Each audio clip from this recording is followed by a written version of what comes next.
I'll just hit record right there. This is what we call a crash landing thing. Hold on. Okay, everybody. This is an InterBrews podcast. I'm Josh. Keenan's with me. And hey. And this is where normally I would just tell you about my Patreon page if you want to do that. And then we've got the what's the other one we got? Oh, the PayPal donations. If you have oodles of money just laying around and and don't need it and just want to throw it our way, we're $450 from adding video to every episode of InterBrews, which should entice some people to be keeping their money. So let me hit this button and we'll officially start. Ready for this? Let's do this. The following is a presentation of Stewed Productions. And I know it's been a while since you've been on the show. That's where you introduce yourself and say you're on InterBrews. Oh, hi, my name's Keenan Zarling, and I am on InterBrews. This is InterBrews. That's going to cut down on about 5 minutes of editing later, so... And it's crackling because I accidentally left my earbuds in my shorts and they got washed. Oh no! And so now it's a little less than crisp on the whole deal there. But how you been? Man, what a loaded question in the age of Rona. I've been doing all right. Yeah. Just a little about me. I've got 3 little kids at home. So I've got an 18-month-old, a 3.5-year-old, and a 5-year-old. Actually, we celebrated her 5-year-old birthday, or our 5-year-old's birthday, end of March. Like, had to cancel her birthday party and everything, and try to do the, honey, the reason why we made all those invitations and then no one came to your birthday party and it was canceled wasn't because none of your friends in preschool like you. Yeah. It's because, that's really where a lot of my, where my life's been for the last couple of weeks.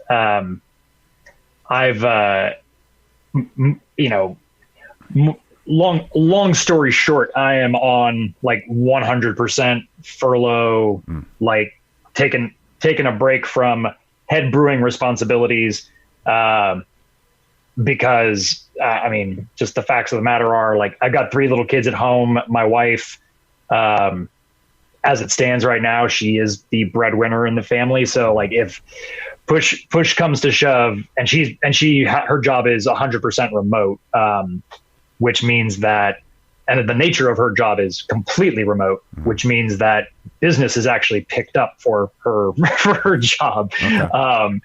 So when we find ourselves in this position of, hey, look, we need to take care of our kids. Someone's got to stay home and do it.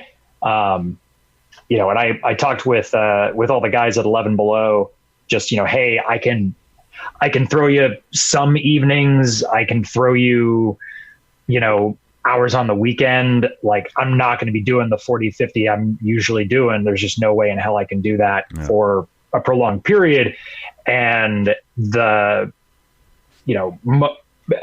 long story short, we just kind of left it with okay, well, for the health of the business, I'm on furlough, they can't pay me to not work. I mean, that's not the way small business works. Right. And so I've just been, I've been spending a lot of time, just enjoying my kids, cause my daughter was born, literally my oldest, my 5-year-old, was born literally the day after 11 Below sold their first keg. Yeah. And so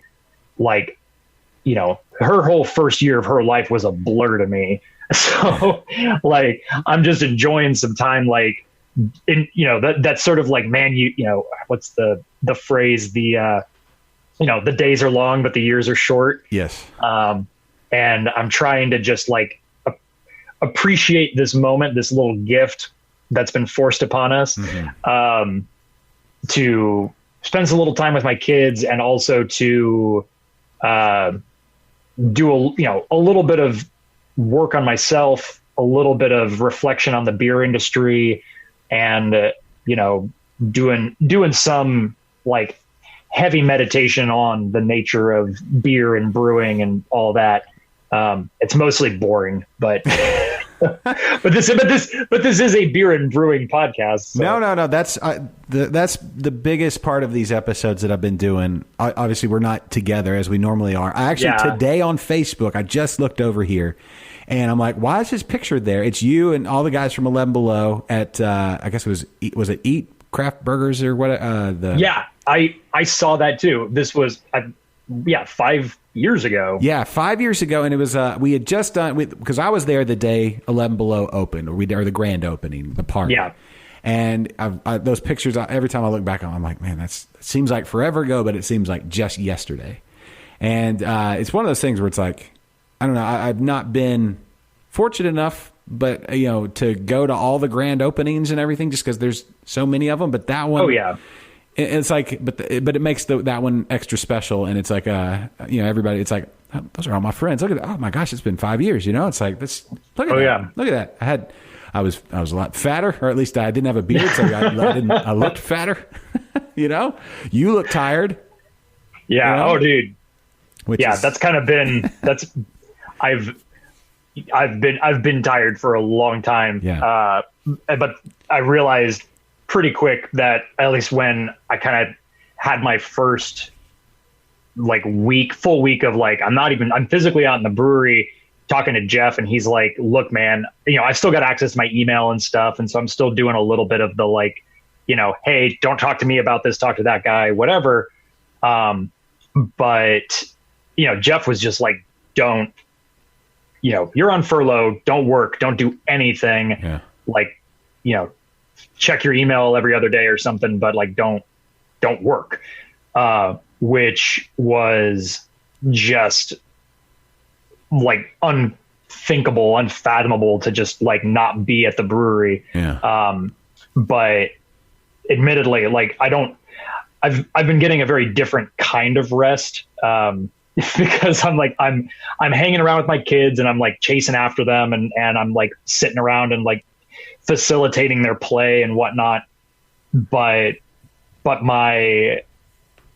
again, my youngest, my little boy, he's, again, about 18 months. He wakes up anywhere from 5:45 to 6:30 every morning, Monday through Sunday. And then it's just go nonstop from basically that point. So I'm still, it's just a different kind of tired. Yeah. No, I hear it's I can't imagine. Well, I can't imagine having little ones, because I had little. They're not as little anymore. Yeah. So I've got three. Two that we just picked up all their stuff from 5th grade, so they're done with elementary school. We picked up all their stuff yesterday. I made 4 trips to 2 different schools yesterday just to pick up, athletic locker, choir locker, drop off this thing. Oh, wait, by the way, you sold some popcorn. Oh, by the way, you got to come pick up your recorders. Why would the music teacher send the recorder home? Yeah. Because now it's all day long on the recorder. I don't know if you're a big fan of the recorder, but, she's not playing Freebird, Keenan. And it's she's not. I mean, it's, bless her heart. She's trying. She's trying. She's doing it. But it's just anything but the recorder. Yes. Like the whoopee cushion would have been. Yeah. It's bagpipes, please. Yes.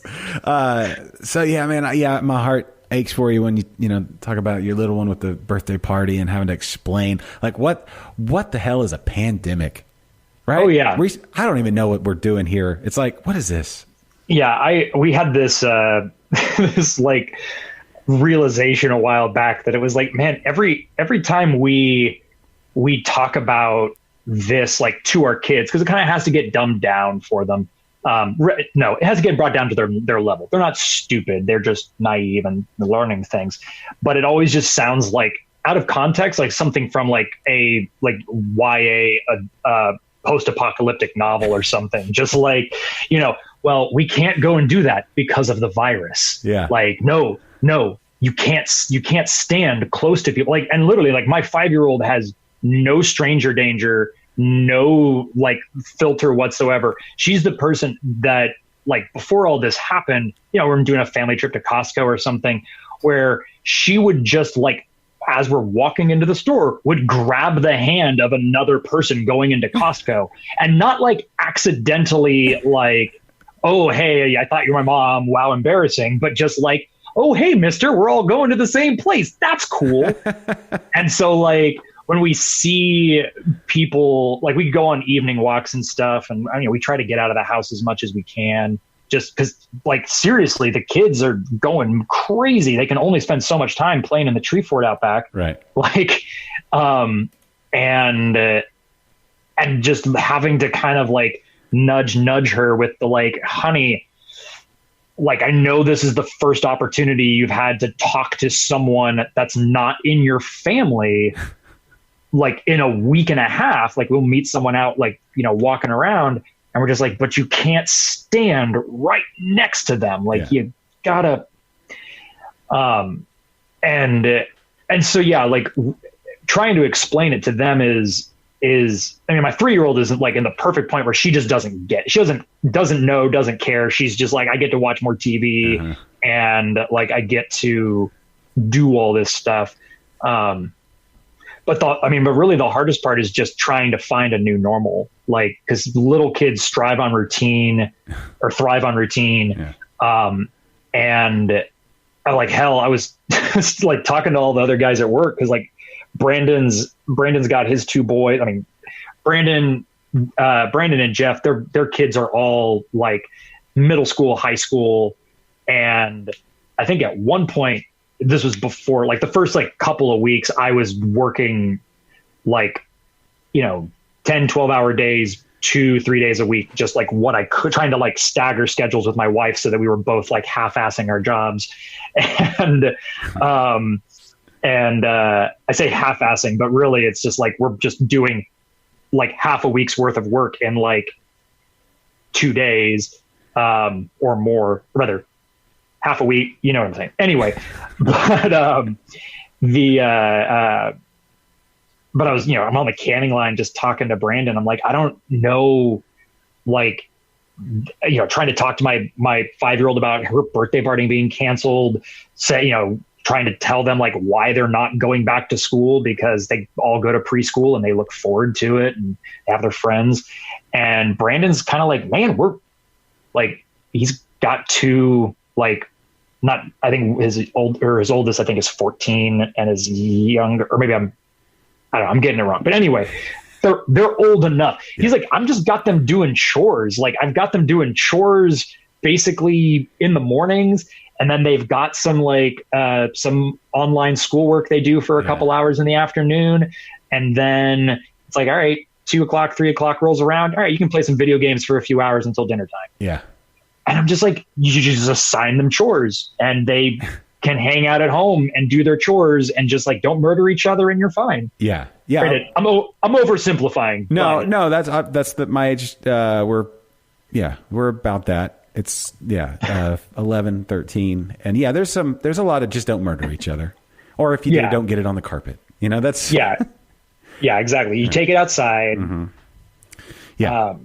But now it's getting hot. Today it was hot. They went outside for literally 10 minutes, came back in, said it's 100 degrees. Their faces are red. I'm like, y'all are soft. But so am I. Yeah. So am I. I was literally outside this weekend for about 10 minutes and came back in, and it's like radiating heat. Oh, man.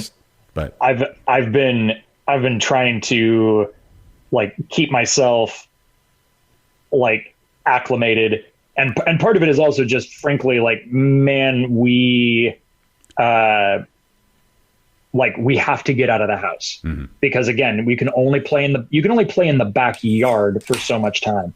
You can only like play upstairs with all your toys for so long. And we're also, we're trying to be good parents and not just say, like, all right, kids, play on a tablet or watch TV or do, whatever for 6 hours a day, because they would if we let them. Yeah.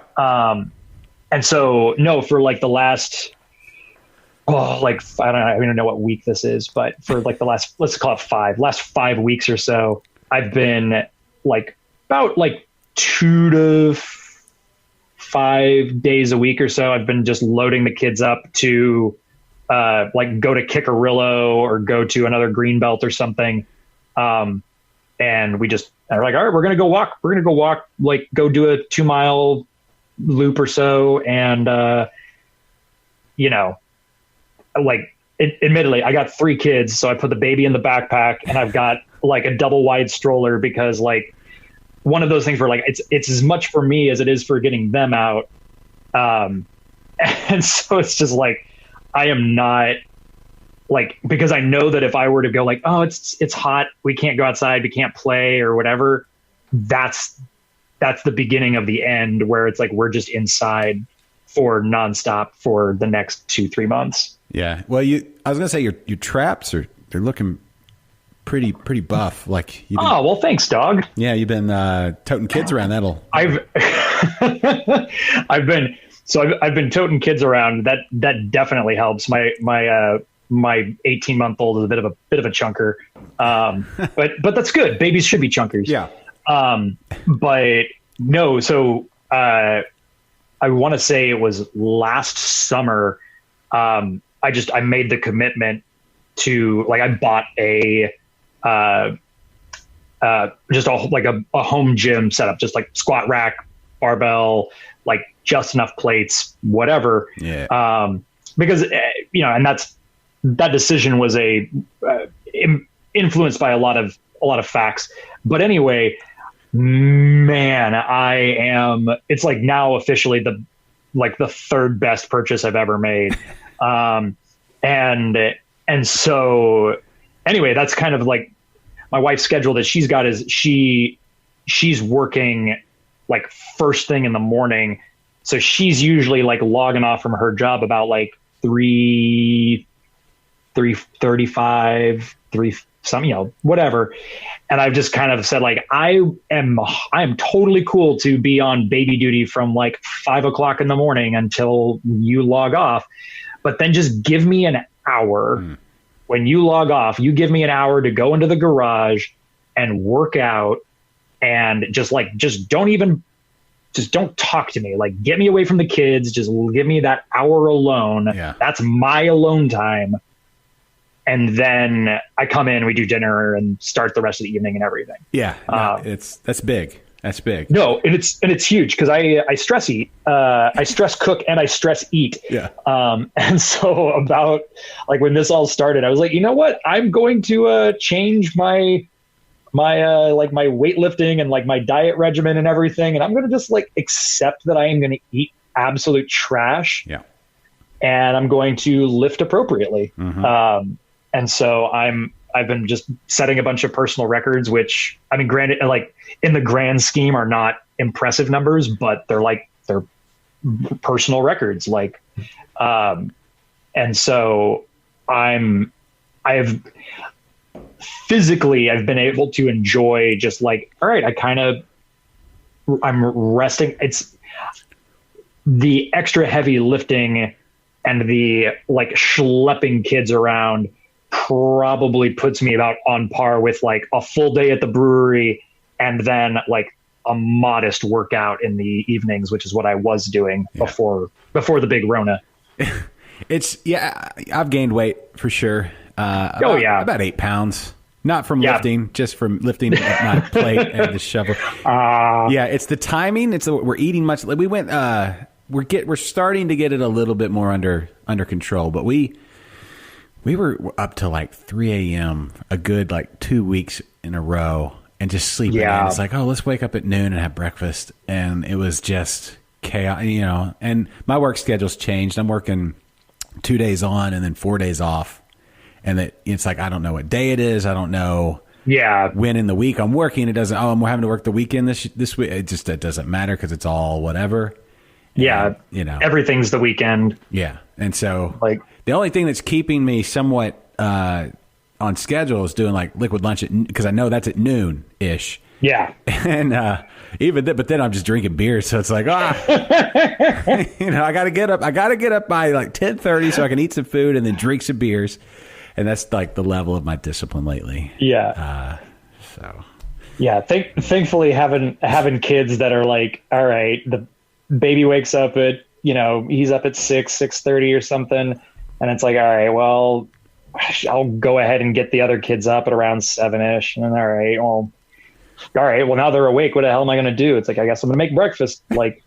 And so just, it's easy to just, we've found a new schedule that's working for us. The problem is, like I said, I before all this happened, I did all the cooking in my house, and that's not like a dig at my wife as much as like she lets me do all the cooking in the house.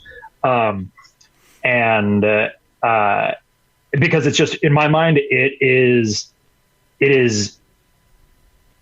very, not strange, but like it translates very well, like all the work that I do in the kitchen to the work that I, working at the brewery. Like, I mean, hell, man, running the dishwasher is just a CIP cycle. Like, it's the same damn thing. It's like, all right, I'm going to put something on. I'm going to load up the pressure cooker with this, and while that's running, I'm going to get this done, and then I'm going to clean the cutting board. That's prepping us for the next station, next thing, and like, so I truly enjoy cooking, and so like, I've just found myself with lots of like, oh, well, I'm cleaning up from breakfast. Kids are watching cartoons. I guess I'm going to start working on dinner. Yeah. And I've been cooking up a storm. And admittedly, a commitment that I've made to myself is like, you know what? Like, I'm not working at the brewery, but like, gosh darn it, I'm still going to like poke my head in. I'm going to like find an excuse to go in there. So I've been dropping off baked goods every Monday. Just like, all right, I'm going to make some sourdough. Boom. There's your like obligatory sourdough, or like muffins. I need to whatever. pick your brain on that. We, it's not so much that we attempted sourdough. We did a starter. Yeah. We watched a lot of videos, and we're like, all right, here we go. We're going to do sourdough, right? We've done some like quick breads and some flatbreads and all that kind of stuff. Yeah. Those are super simple. Sourdough, a little more involved, right? You really need a guide. We don't have a good, and I don't have proofing baskets, and that has been my excuse to just not do it. Yeah, I mean, so here's granted, I am by no means an expert, but I did the same thing. Like, you know what, I'm going to do some sourdough. Like, I need something to like, this was like kind of early in the big Rona where I'm like, okay, I need something to focus on. We're like, what am I doing today? I'm feeding my sourdough starter. I'm getting it going. It's Tuesday. What did I do yesterday? I fed it X amount. So King Arthur Flour has an excellent guide that's just like, do by weight, do this, like, just here's what you're doing. And my starter is rocking and rolling. It's been going around for a couple of weeks. Admittedly, I don't get quite the same rise as I usually get. It's a much longer rise than if I'm using like dry or instant yeast, whatever. But I know that you can just like, you can supplement with dry yeast just to like, hey, I want the flavor, but I also want it to be fluffier. I want it to be lighter. But the flour you're using straight, like white flour or whatever? So their recommendation was to start with whole wheat flour, specifically because whole wheat flour is more likely to have the microbes, the microflora that you're looking for. But admittedly, like, that's just what you're starting with. So like, if you just, I mean, and they say like, yeah, it doesn't really matter. Like, if you want to, you can start with just all purpose flour. But I'll admit, man, like, I started off and like first day, 2-3 days or whatever, I want to say it might've been around like day 3 or 4, I smelled it and I was like, this doesn't smell good. Yeah. And then I tasted it, because that's how I roll. Yeah. And I regretted it. Like, that was one of those, like, I need this out of my mouth. This is foul. And I was like, should I toss this? And I was like, you know what? It's not moldy. It's not like, it doesn't have a tinge. It's just microbe laden, like rotten dough. It's just going. I was like, all right, I'm going to give it a couple days. And like around day 6, it was just like, boom. Yeah. It was something like interesting. It was zippy. Yeah, that's, you know what, yes. I think we got our start. So what I was doing is we were feeding the starter. I needed a bigger jar or something too. Yeah. Because it, you know, and you pour a little off as it's, you know, it keeps growing and everything. And I saw there's some guy on YouTube. I don't even know his name. I'd give him a plug. He's like he's a professional home chef or something. I don't know, but whatever. He doesn't need a promotion from me. He's got 1 million people on YouTube watching. But he would just take the starter and just fry it. He'd like throw in some chives and a little bit of maybe cheese or something, and like as flatbread bread or something, just a little olive oil. You know, like a pancake. You know, so and it was pretty good. Yeah, because I've been kind of struggling to find stuff to do with the starter dough, or with like the discard, like the stuff that you're pulling off. Yeah.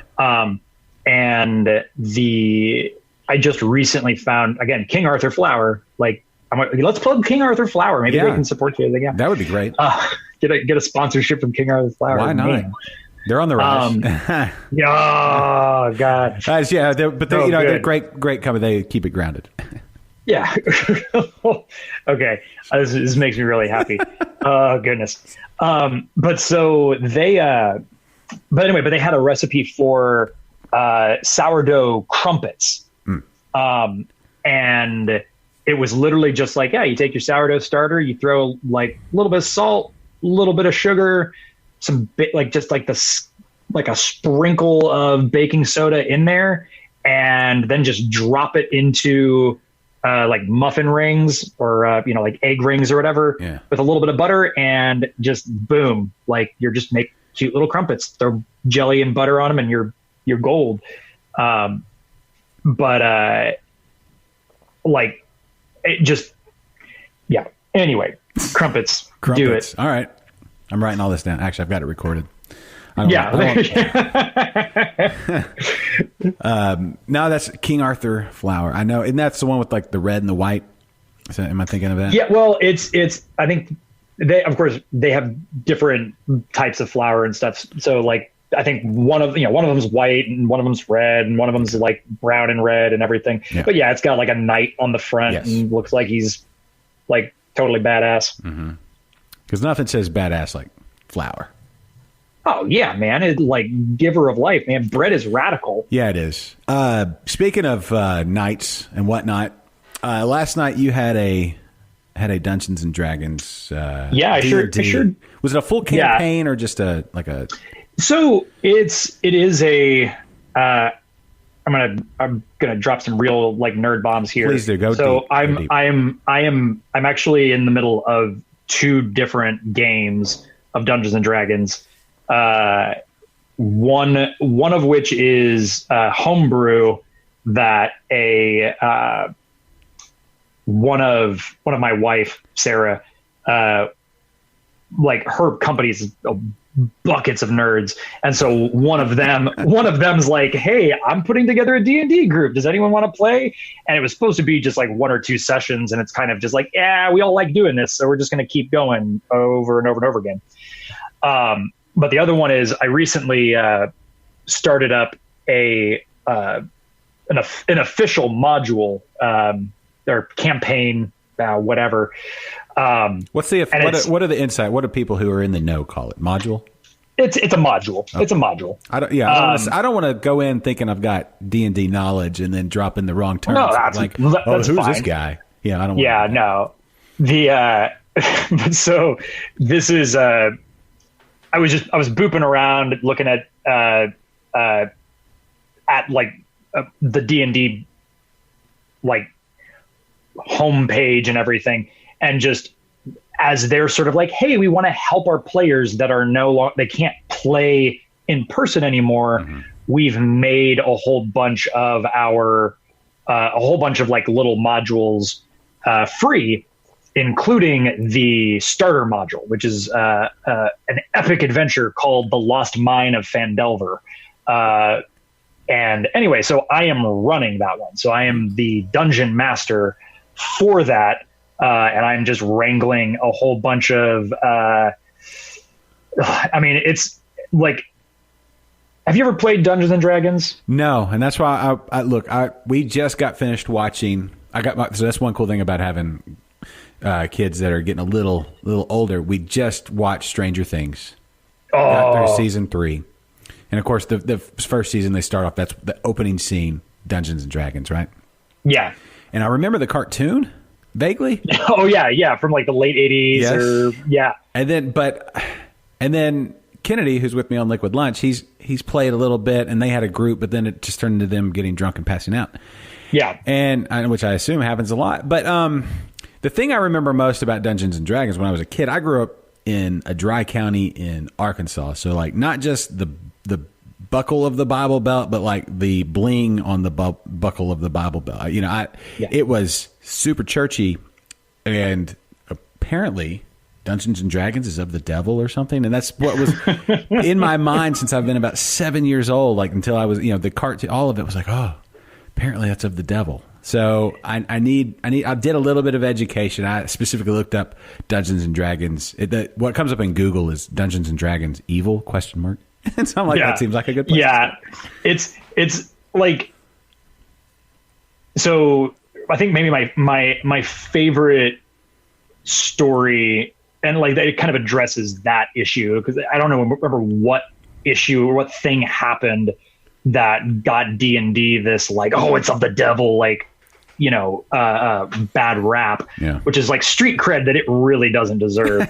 I did see there was a kid or a guy, 17, that murdered his dad to get his $2 million life insurance payoff or something like that, and then blamed.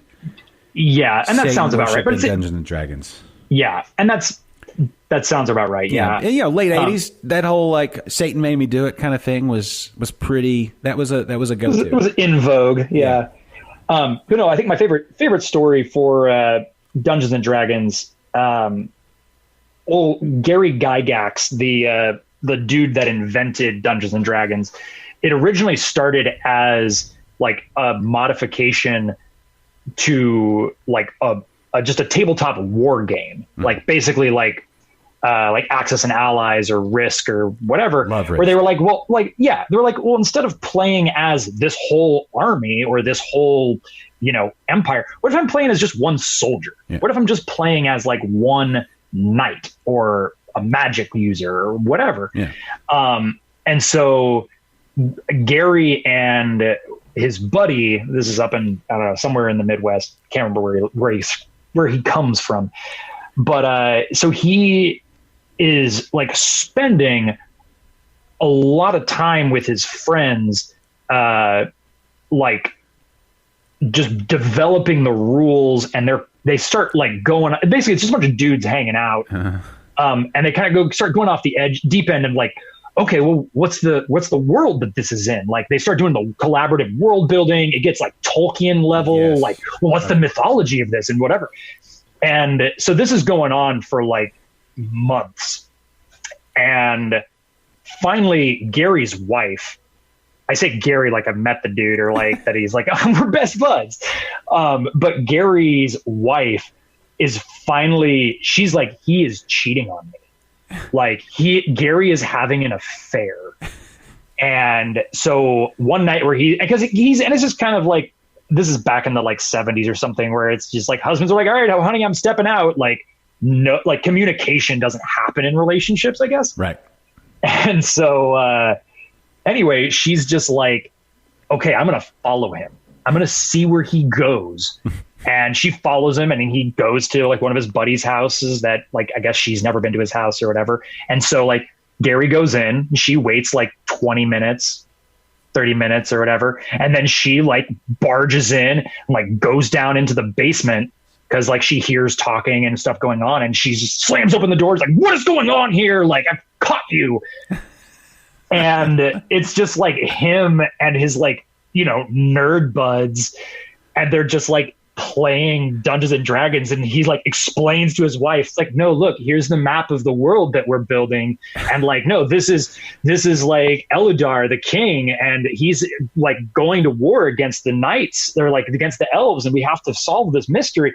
And his wife is just like, and she's just like, she just basically checks out. Like, and from that point on, she's just never doubted. She's like, you're too much of a nerd. Like, there's no way you're cheating on me if this is what you're choosing to do with your evenings. as far as like the devil worship and everything goes, no, I mean, it's like, we got this rap for being like, it's associated with Satan. And it is, I mean, there are demons and devils and stuff that pop up sometimes. Well, there are in Tolkien as well. Lord of the Rings. Yeah, exactly. And really the best way that I can describe D&D for someone that hasn't played it is a set of rules for collaborative storytelling. Yeah. No, and yeah, it's one of those things where it's funny that, because it had the backdrop of the 80s, like a lot of the bands would say they were Satanists and stuff like that. Yeah. Right? And I guess some of the metal bands still say that too today. The music doesn't pull me in.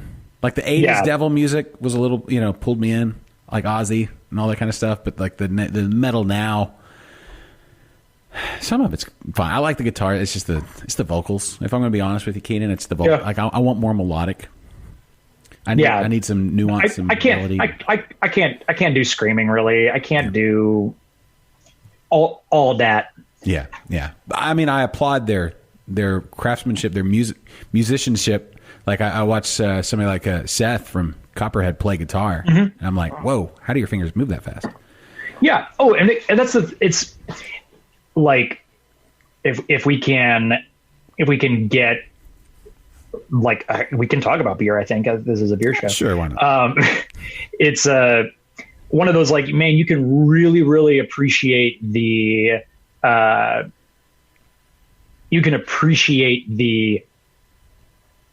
artisanship that goes into producing a thing, and you can respect them as artists, but you can also fundamentally disagree with the art that has been produced.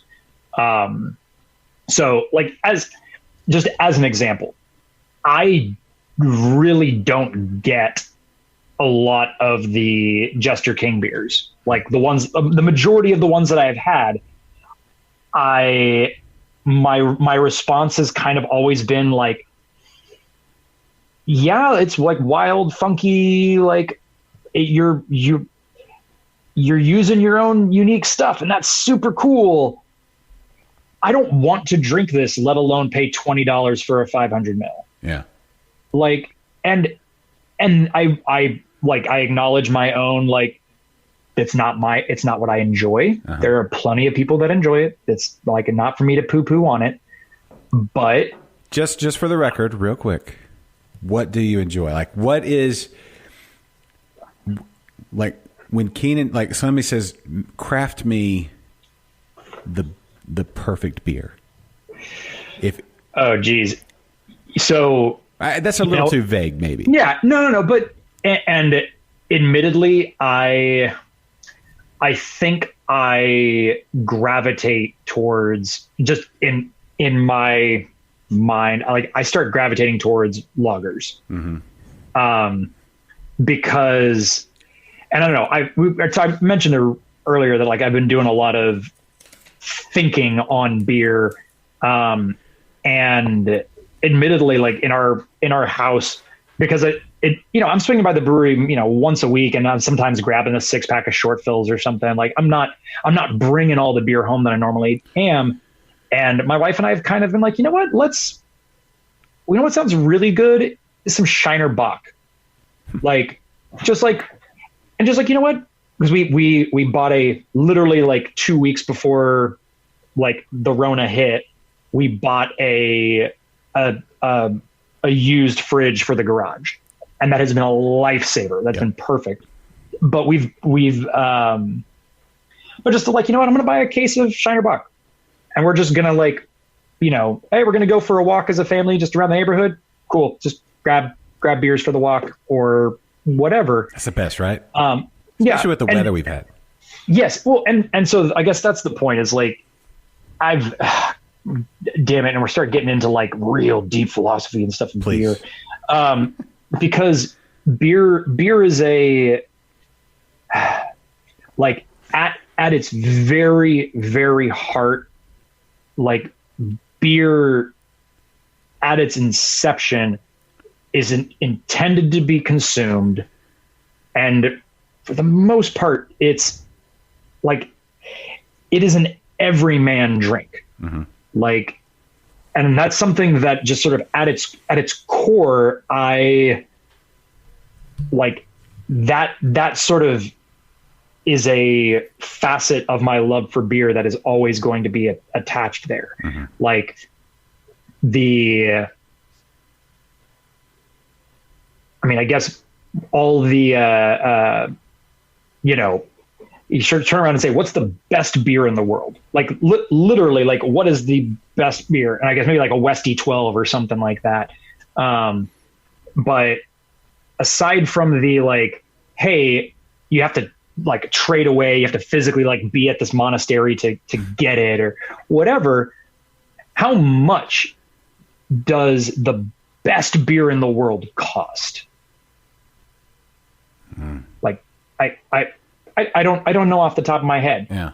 But like, let's just guess on like it's a 500 ml bottle of some, 12% beer brewed by some Trappist monks, and they've like, oh, holy cow, it's angel tears, whatever.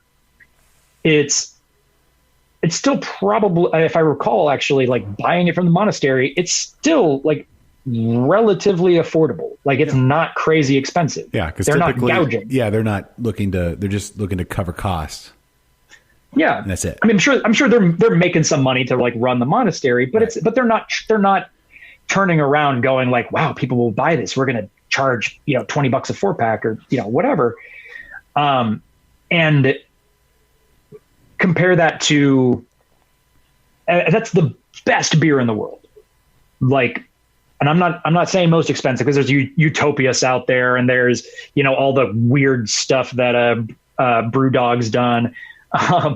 Because I mean, you could make the most expensive, but I'm not talking that. I'm talking the best. And then you turn around and say, what's the best wine in the world? Yeah. Like, best wine in the world. Like, I'm by no means a connoisseur, but I mean, I would be flabbergasted if it was less than $100. Oh yeah, it'd probably be more like 1,000. Yeah. I mean, best whiskey in the world, probably in the same ballpark. Yep. And that is something that I find myself sort of gravitating back towards, is this notion of like, beer is meant to be consumed. And it doesn't have to be in like copious quantities. Like, it's not like, hey, every time you drink a beer, it's got to be a liter Stein, but I continue to see via Facebook and whatnot, just all of the beer releases that are coming out that, breweries in Houston and breweries around the country are doing. And it's just, and the things that people are trading for. And it's just all like, it's just adjunct stouts and like juice bombs that are literally bombs. And like, and I just kind of, I get frustrated with the, like, man, you can't drink but one of them. Yeah. In my mind, it's like it's too much. Yeah. And so that's, you ask like, what's my perfect beer, or what am I gravitating towards?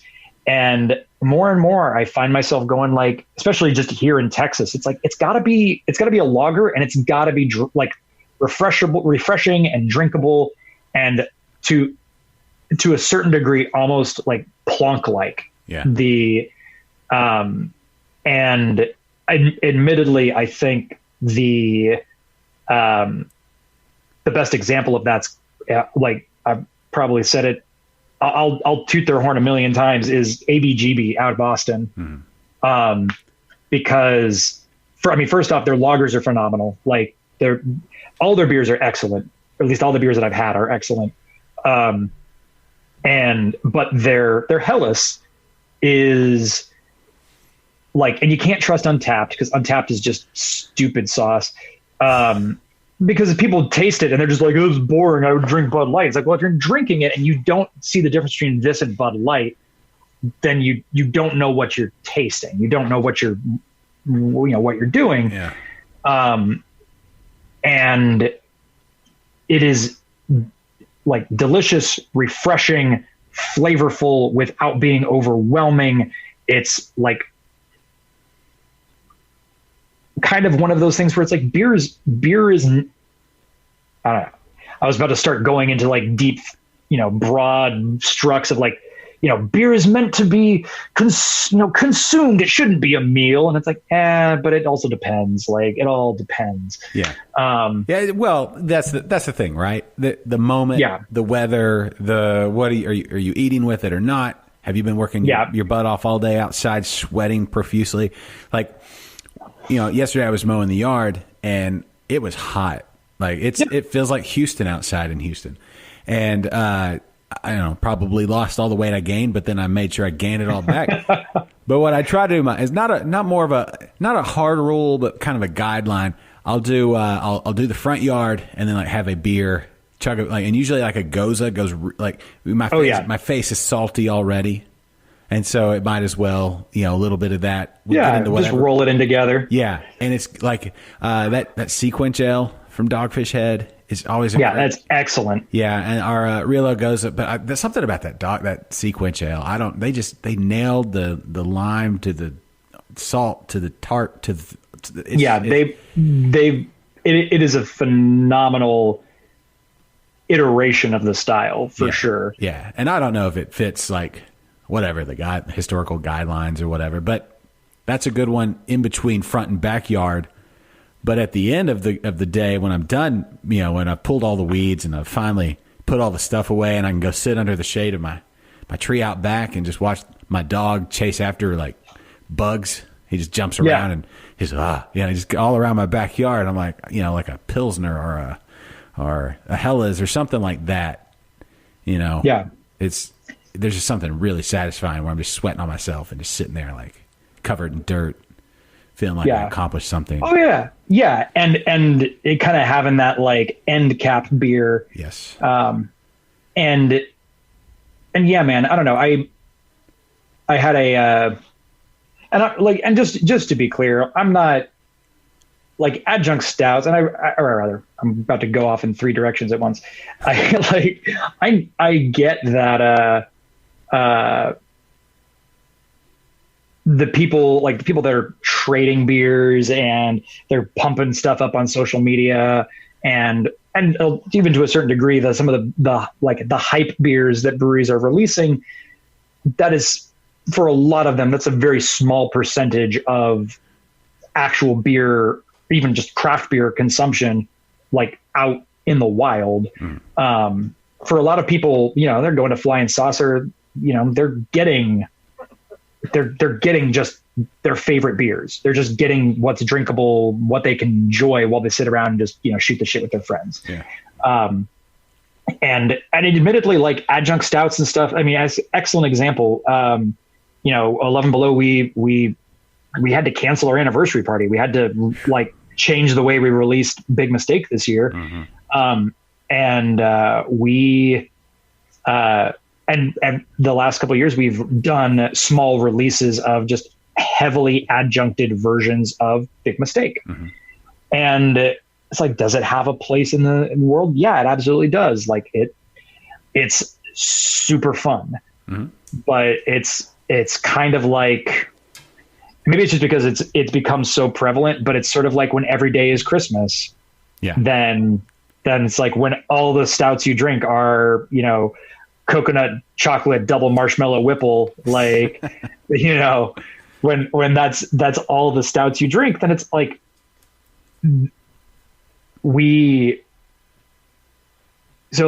another example, not to get too like preachy or whatever, but like we do an Irish stout that it's an oatmeal stout. Like it's, other than the fact that it is a oatmeal stout, like there's no lactose, there's no other, coffee or whatever.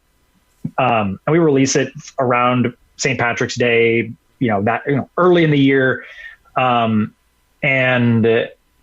it's super fun. It sells really well. We only brew just enough for like St. Patrick's Day, because I'm sure like come, the end of March, no one would buy it.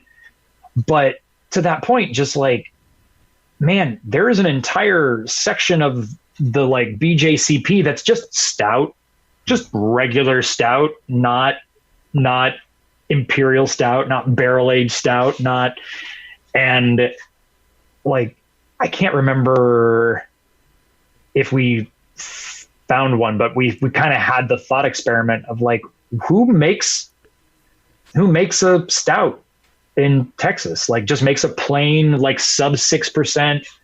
Oh, like if you say sub 6, that narrows it down a lot. Yeah, no, exactly. Because if you got a 6.5% stout, it's like, dude, you're borderline. Like, you know, you're basically you've made a strong stout. It's not imperial, but you've made a strong stout. Yeah. Which is redundant, but beside the point. Who does? And you know what? I think RAR might have a stout, like, and that was kind of the point. It's like, who does? Yeah. Who just has a 5-ish%? I mean, like it's a style, and granted, just the region that we're at, like nobody, it's hot as balls. No one wants or not no one. Few people want that beer, especially like out of a can, sitting at home, just like, yeah, I'm gonna pop. I finished mowing the lawn, I was sweating buckets. Time to pop a 5% stout. Yeah, there is something about, and it's a weird thing. Like, you wouldn't think it, but like maybe why Guinness did so well, like in Jamaica, perhaps. I don't know. Yeah, but I had a stout. It was a few summers ago, but it was at night, sitting outside with the breeze. It was still hot and heavy. It's Houston, right? Yeah. Still 80, 85, 80 degrees at, midnight. But it worked. There was something about like the qualities of a stout, like, I don't know, like the darkness of something. It worked, which when I didn't really think it was going to, it was like, it's the only beer I had. So I'm like, I'm having this. And I was like, wow, This is super enjoyable. I don't know what it is, but it's not, if the sun had been up, it would have been anyway, I don't know. Yeah, no. And I agree. And I think some of that, to that point, I know that, like, I think it's Nigeria or Ghana. Like, there's some African country that's like, oh no, they consume the most Guinness per capita. Like, it's not Ireland. Yeah. Like Ireland does not consume the most. What's the ABV on Guinness? Like 4.5? I think regular old Guinness is in that like 4, like standard lighter beer territory. Yeah. But the thing is, for a lot of the African nations and like Caribbean and whatnot, a lot of them got and what a lot of them drink is their foreign extra stout or foreign export stout. Which is a different beer. It's not your standard like nitro Guinness. Yeah. It's a like much higher alcohol stout, like a 7.5% stout.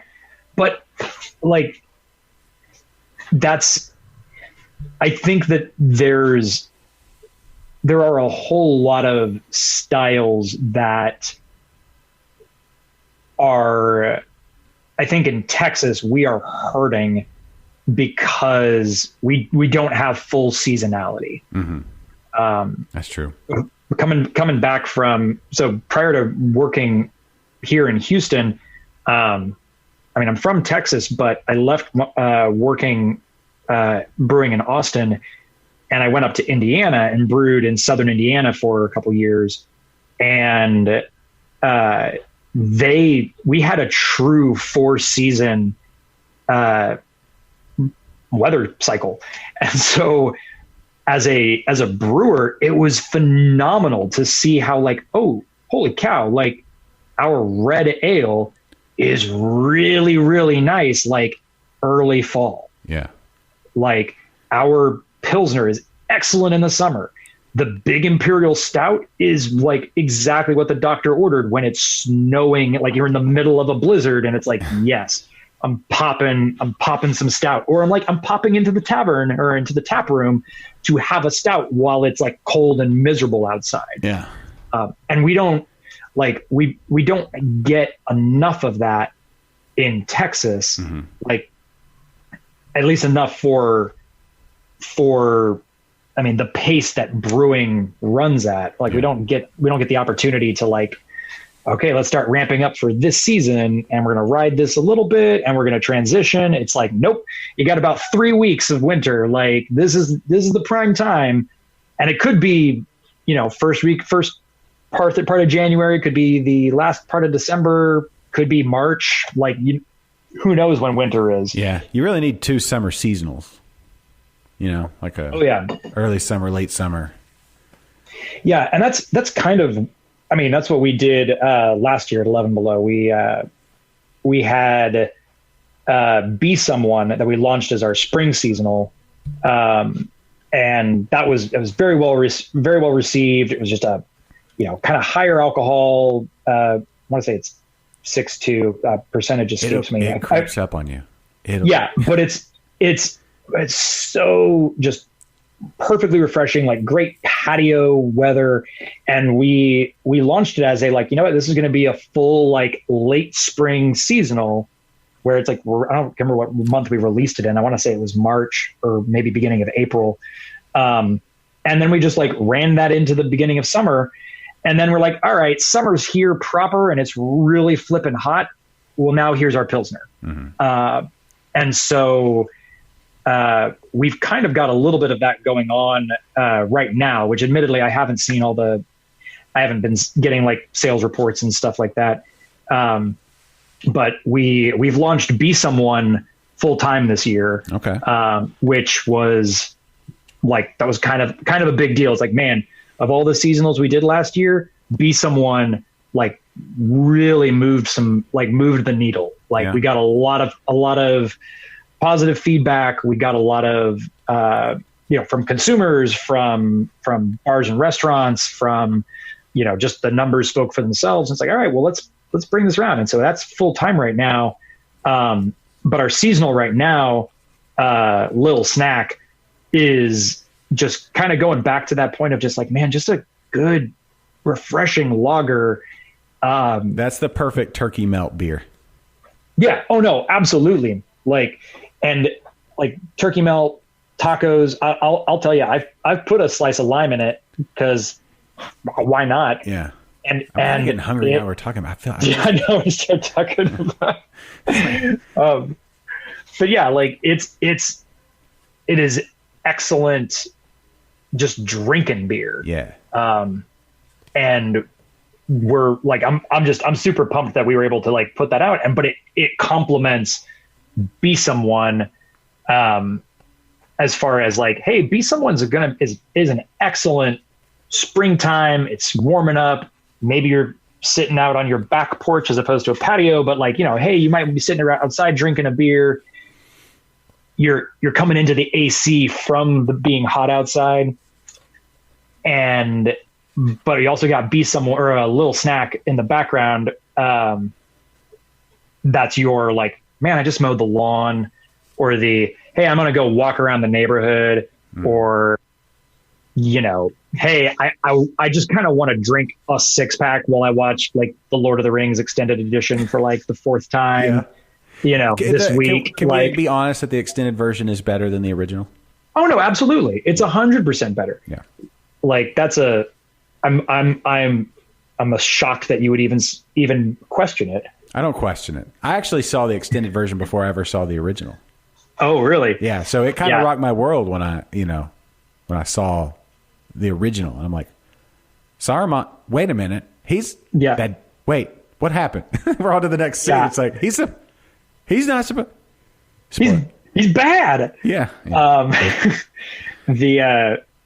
know what? On a similar note, there was a movie. I think it was a Ridley Scott film, Kingdom of Heaven. Okay. Oh, it was like, I think Orlando Bloom and like Jeremy Irons. And I want to say it's about the Crusades, something like that. And I was reading a while back just on the internet, as one does. And it was just sort of like, oh yeah, this is the like seriously top 5 movies for me, period. Huh. Like, but with the like director's cut. It's like, what are you talking about? It's like, cause it is this huge, like epic film. And, you know, Ridley Scott can make a boss film. And for whatever reason, it had to get cut down, and it just got totally neutered. And the director's cut is like, you know, basically like Lord of the Rings level. We're like, oh yeah, I added an hour and a half or whatever onto it.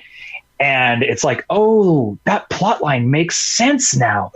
Oh God, the acting is so good. Oh my God, I'm going to cry when this guy dies. Like it's now like a masterpiece. And so it was a movie that was like, I remember when it came out, reading the review and just going, oh, well, this is garbage. Like I've committed to memory that this was a turd. Yes. And I never saw it because of the reviews. And I was exactly because it came on the tail end of a bunch of other kind of those big epics like Troy and Gladiator and Brave is like the last wave of those. Yeah, exactly. And so, yeah, by all accounts, the director's cut of that is like a must watch like film, because like Gladiator, that's another Ridley Scott film. Gladiator is just excellent, but it's not, you know, it's a pretty, I want to say it's maybe 2 hours and change, but it is just a tight like roller coaster film.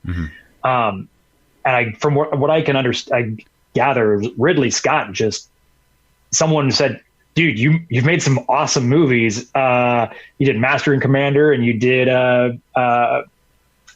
Gladiator, and like, what you want to do next? You want to do something about the Crusades? We're just going to throw money at this. And he's like, cool, I'm going to make a 4-hour movie. And they're like, ooh, no about that. and so he's like, all right, well, I made a really good 4-hour movie. Like, you know, you do what you want with it. Has he ever had his hand in a series? You know what? So off the top of my head, the short answer is yes, because he has worked on the Alien franchise. I don't think he executive produced Aliens, the one that James Cameron did, but he did the first one. Yeah. And then he's done, I can't remember if he directed or just produced or whatever, but I think he's had his hands in Prometheus, and then whatever the most recent one was, and those were not particularly good. Like, but that's you're taking me down the Alien road, and like we're gonna have a conversation. I'm talking about like an episodic episode like a like part 1, part 2, or like a TV like just let him have 5 seasons. How much? You know what? I don't know, because it seems like he kind of bridges the gap, you know, because there used to be the hour and a half, hour and 20-minute, you know, movies from back in the 80s, right? And then now it's to the point where a series is going to be so much better because you can get so much more in depth, typically. Yeah.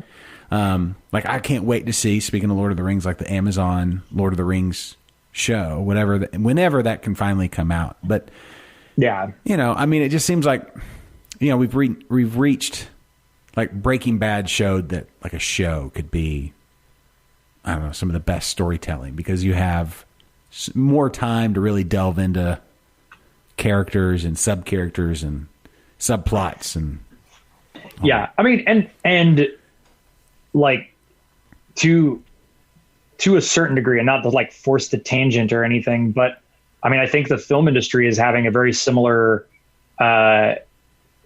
issue right now, in the same way that the beer industry is having an issue, where, you know, you can have somebody, I guess not necessarily like Netflix, but you can have a company, you know, you have a production company that makes a badass show that Netflix just buys and says, all right, cool, we're just going to put 12 episodes up, see what happens. And you can tell some amazing stories, and, you know, you can do a whole lot with very low, you know, with a relatively low production budget.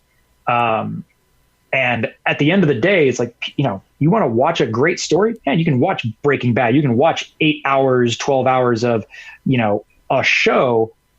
And then, you know, a tenth the cost of distributing a full film out into the movie theaters and whatever. And we've gotten to the point where, like, man, again, why would I go to, in a lot of instances, like, why would I go to the movies to see, like, why would I go see this movie when I could watch this excellent drama serial at home? Yeah. And like, I think the beer industry is in a similar position where in a similar position in a different way, where we've got regional breweries that are sitting here going like, man, how do we stay relevant? Like, how do we, why is anyone going to buy our blonde ale that they've had and seen, they've had it a million times. Why are they going to buy our blonde ale when the brewery down the street from them has an intimate connection with them? They can be in their face, not all the time. Like, hell, the owner of this brewery knows our customer. Like, how can we get that person to buy our beer when the brewery down the road has a better connection, can make beer that's, 95% as good or better, or can just be more agile? Like, how do we do that? In the same way that movies theaters are sitting here going like, well, God, Netflix can just throw a million things out into the ether and just go, hey, we've got this anime show for you guys. We got this action show for you. We've got this period piece. We got this drama. Boom. There's all your television. You're done. You're welcome. And movies, like proper movies, can't keep up with it. Yeah, that's true. It's tough. There's something, every once in a while something comes around, like, the Avengers, like, that's right. Or something huge like that. And I think at that point, like, that's an event. Yeah. Like, you can watch Avengers at home, but it's not the same thing as like watching Avengers in the movie theater on an IMAX screen or whatever. And even hearing people's reactions, even if it's not like straight up, like people cheer. There was some cheering and stuff. Like when Thor shows up in Infinity Spoilers. War. Oh, sorry. Yeah. It's How all long has right. it been? It's been like 5 years. Yeah, no. It's the time has passed. Yeah. No, I mean, dude, I saw, I guess, Infinity War, like the weekend that it came out, and I was in Galveston, and I don't know why that's important. Anyway, but I saw it in this theater, and it was like the 7:00 showing the Friday that it came out. And my wife and I were just like, oh God, like, my body is ready. And at the very end, when, just everybody's getting snapped and just fading away. And I want to say it was like when Black Panther fades away, like there was a younger kid in the audience that was just like, it just turned to sobs. Yeah. Like it started kind of up when it was like, oh, I don't feel so great, Mr. Stark. And I'm just like, oh buddy. And then when Black Panther just disappears and it's just flipping to silence and this kid's just, yeah. I will never forget the look on my daughter's face, because we were like her younger sister. They were kind of into him, but they didn't watch him as much. But we watched every moment together, talking about the stories. We'd like hash it out afterward, and what do you think this will be or whatever. Yeah. And then the moment she saw that ominous music plays, and and you just see Captain America just says, "Oh God," and then I looked over, and then it's like the look on her face was like, "What? I don't know how to process." Yeah. What just happened? My little heart can't. I don't know what this is, and it was just like that level of emotion. You know what that is? It's this generation's. How old are you? Oh, geez, 32. Okay, so you're a little young, because I was young when this happened. But the original Transformers, the movie, the cartoon. Oh yeah, I know it. I have it on DVD. When Optimus Prime died. Oh yeah, man. That rocked the world. Me and all of my friends. And to the point, they changed G.I. Joe, the movie, because they were like, this traumatized too many children, too many little boys are traumatized. We can't have Duke die. We can't take Optimus and Duke in the same year or 2 year span. They will just be suicides, the kindergarten suicide rate, which I don't know what it is, but it's gonna through the roof. 300% overnight. Just decimated, just kindergartners and first graders. It was a heavy movie. Let's be honest. Transformers the movie is not light, right? There's Orson Welles' best work. Oh, for sure. And that soundtrack though was pretty awesome. But anyway. Oh yeah, man. I think it's like that. This generation's that. But I think the people putting together Infinity War, and then maybe they had Endgame in mind. They knew that the payoff was coming. But it's like they didn't. It was that, but then they let the. I don't know. It's like you let the kids. We dealt with it, and we survived. We survived Optimus. I think it was not to. Well, I think your Optimus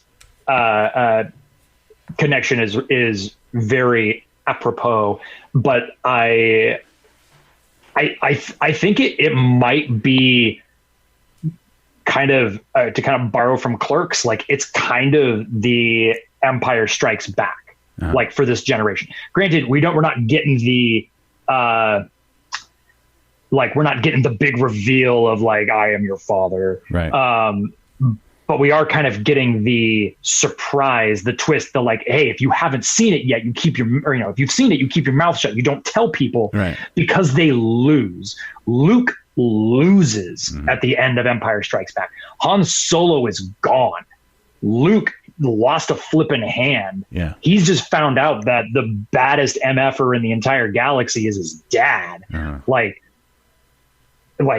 everything is trash. And it ends, of course, with like the great John Williams, like, hey, everything's okay. But, and he's got a new hand and ain't no big deal. But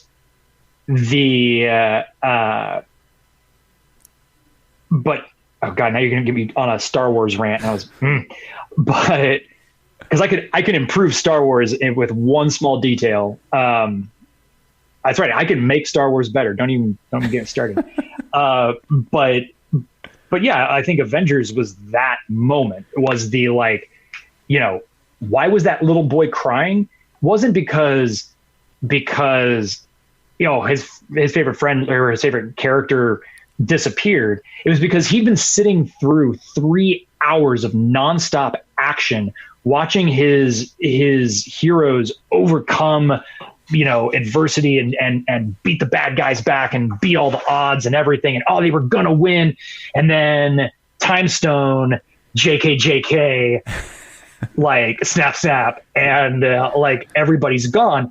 And the kid's like, I am at hour 3. I need to pee.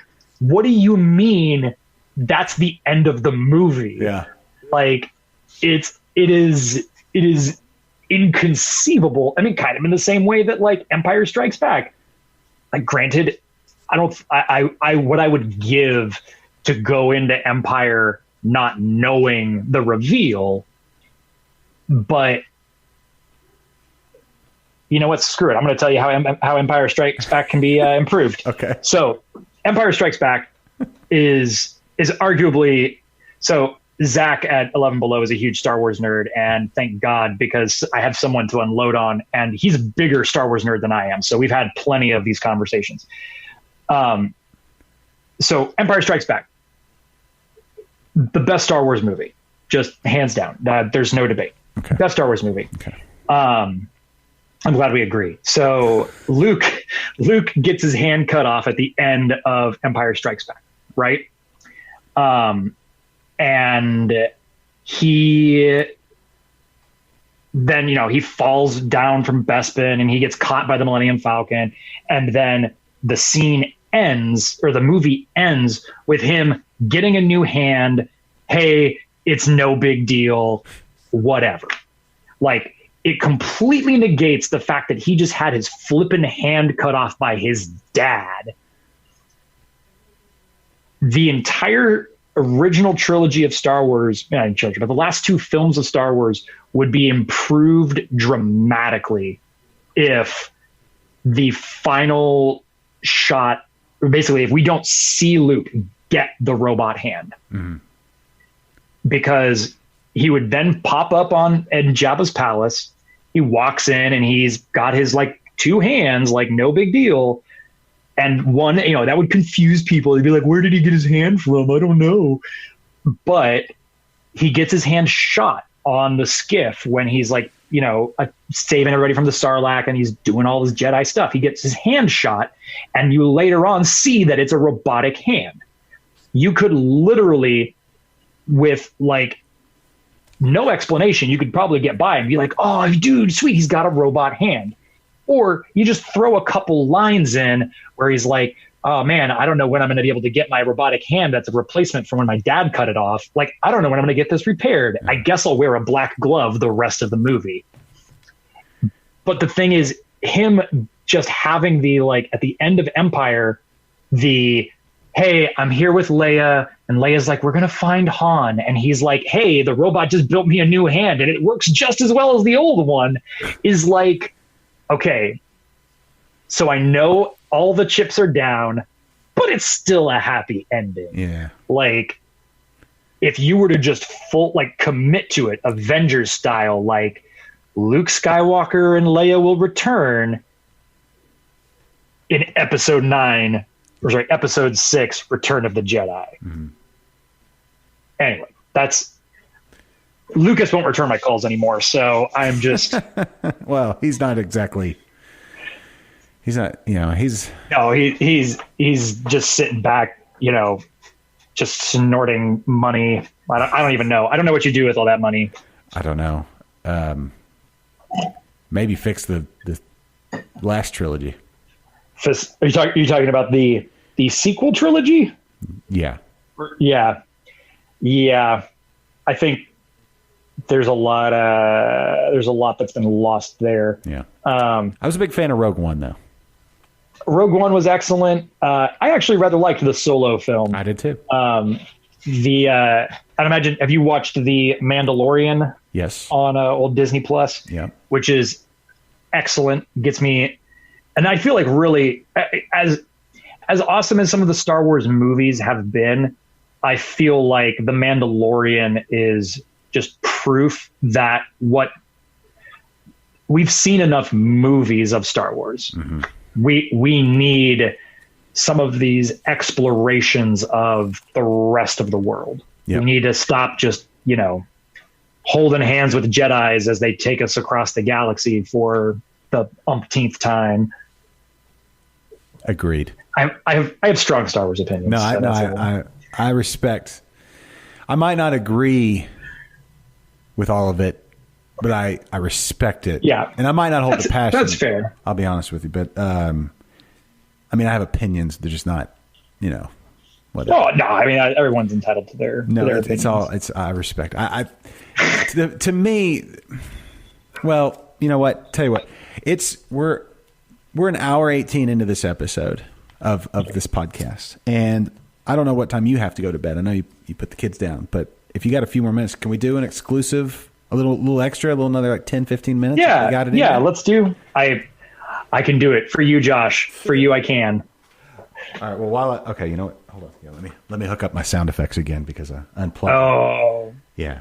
This will save me the 5 minutes of editing later on. So anyway, we'll wrap there, and then I'll do some exclusive, which you'll be able to hear on our Patreon page. So if you go to interbrews.com/Patreon or patreon.com/interbrews, you too can hear all the juicy things we're about to talk about.